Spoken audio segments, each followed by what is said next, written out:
Kumusta mga kaibigan? Today, we're talking about another rare and deeply confusing condition called reduplicative paramnesia.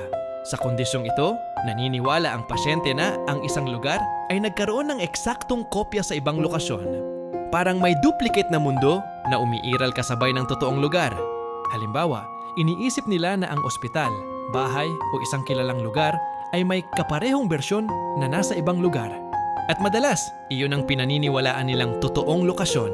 Ito ay kaugnayang brain injury, dementia, o neurological dysfunction. May nagiging disconnect sa memory, orientation at perception ng reality, kaya nagmumukhang posible ang dalawang magkaparehong lugar. Imagine, ang mundo mo ay tila nahahati sa dalawang realidad. Hindi mo alam alin ang totoo, alin ang kopya, at bakit parang naliligaw ka sa sarili mong buhay. Para sa pasyente, nakakatakot at nakakalungkot itong karanasan. Mahalagang maging maunawain sa mga may ganitong kondisyon. Hindi ito simpleng kalituhan.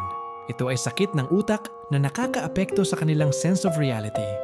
Alagaan natin ang mental health at suportahan ang mga pasyente at pamilya nila.